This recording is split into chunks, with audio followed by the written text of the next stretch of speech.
O que é refluxo? Refluxo gastroesofágico é quando o conteúdo do estômago sobe para o esôfago. Habitualmente, nós temos vários mecanismos nessa região para prevenir e evitar que isso aconteça. Obviamente, todos nós temos no dia a dia alguns episódios de refluxo, e isso é considerado normal. Mas algumas pessoas vão ter um número de episódios que foge do normal ou que agride o esôfago o suficiente para causar sintomas e problemas que podem ser graves. Quando o ácido sobe, o esôfago não comporta, não tolera esse tipo de conteúdo. E o esôfago não tem a proteção que o estômago tem. Então ele começa a sofrer.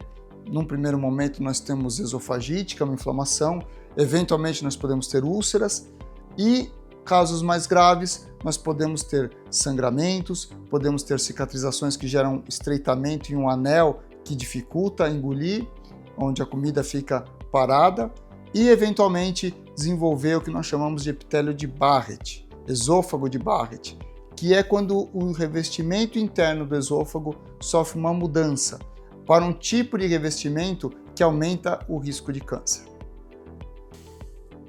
O refluxo causa câncer? De certa forma, sim.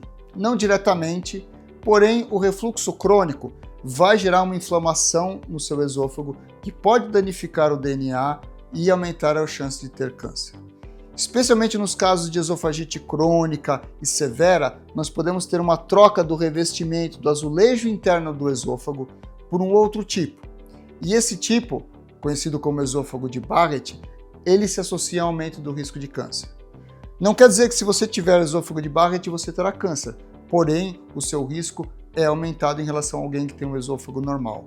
Portanto, é importante tratar a esofagite, tratar o refluxo e não menosprezá-lo, porque ele pode trazer problemas sérios e graves no futuro. Quais são as causas de refluxo? Ele pode ser causado por hábitos nossos alimentares, hábitos de vida e também por defeitos anatômicos ou fatores genéticos. Então, algumas pessoas elas têm um afastamento do músculo do diafragma e tem uma hérnia nessa região. E um pedaço do estômago fica dentro do mediastino, dentro do tórax, acima do músculo do diafragma. Isso predispõe ao refluxo e é um fator que nós não conseguimos alterar com hábitos de vida. Muitas pessoas que estão acima do peso, elas vão desenvolver isso e quando elas perdem esse excesso, isso melhora. Mas esse é um fator importante. Outros fatores são a alimentação, então uma alta ingestão de alimentos que contêm xantina, como café, como chá preto, chocolate, molho de tomate, todos eles vão predispor ao refluxo. Além disso, o álcool relaxa uma musculatura que nós temos na região e favorece também o refluxo. Comer muito, comer e deitar, tudo isso vai agravar ou causar refluxo. Então todos esses hábitos eles têm que ser controlados e é preciso manter um certo equilíbrio.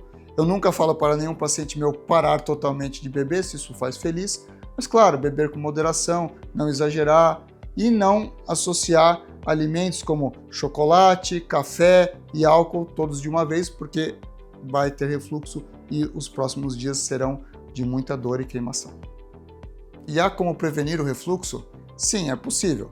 Se deixarmos de ser sedentários, maneirar quando nos alimentamos em termos de café, molho de tomate, comer em excesso, estarmos dentro do índice de massa corpórea ideal. Se a gente estiver em sobrepeso, isso vai agravar. E nunca comer e deitar. Se seguirmos esses hábitos, provavelmente nós vamos controlar muito o refluxo, diminuir muito os episódios, ou naquelas pessoas que estão tendo muitos episódios e que voltam a ter uma vida saudável, muitas vezes o refluxo cessa por completo. Qual é o tratamento do refluxo esôfago-gástrico? Habitualmente, nós instituímos medidas clínicas com mudança de hábitos de vida, mudanças alimentares, e isso, na maioria dos pacientes, resolve. Aqueles pacientes que estão acima do peso, eles muitas vezes, ao entrar no peso normal, vão resolver o refluxo. Então, esse é o primeiro passo. A partir daí, alguns pacientes vão se beneficiar do tratamento cirúrgico. É uma minoria, de cada 10 pacientes, muitas vezes se beneficia. Então é fundamental procurar um médico conceituado, um especialista que tenha uma visão crítica do problema e que tem uma vasta experiência. Isso vai fazer diferença no seu tratamento. A cirurgia em si, ela é feita pela via minimamente invasiva, com cortes pequenos, e vai ser feita uma correção da anatomia local e uma nova válvula para fazer com que você possa se alimentar sem ter dificuldade, sem a comida entalar, mas que essa válvula funcione de maneira a evitar que volte conteúdo do estômago para o esôfago. Minha cirurgia do refluxo deu errada. Tem correção? Infelizmente, eu vejo pacientes com esse problema com uma certa frequência. É uma cirurgia que, apesar de ser muito popular e ser amplamente realizada, ela é uma cirurgia extremamente complexa, delicada e que detalhes fazem a diferença. Então eu acabo, infelizmente, recebendo pacientes que fizeram essa cirurgia e que não tiveram um bom resultado. É possível sim corrigir a cirurgia, é preciso entender primeiro se houve um problema técnico, se houve um não seguimento das orientações do pós-operatório, ou seja, tentar identificar ao máximo qual foi a causa desse problema. E a partir daí, a cirurgia é sim uma possibilidade, a reabordagem dessa região, e ela tem como objetivo resolver o refluxo. Não é uma cirurgia fácil, não é uma cirurgia tranquila, é uma cirurgia de alto grau de complexidade, mas que quando bem realizada muda completamente a vida dos pacientes. Eu me lembro especificamente de um paciente meu em que não conseguia comer nada, o esôfago dele começou a dilatar, ele começou a ter um grande prejuízo na sua qualidade de vida, e após a reabordagem eu corrigi o problema que tinha da cirurgia anterior, e poucas vezes eu vi um paciente tão feliz e tão agradecido, ele voltou a se alimentar, ganhou peso e tem uma vida normal hoje em dia, uma vez que foi corrigido. Então é fundamental sempre buscar um especialista de alto volume.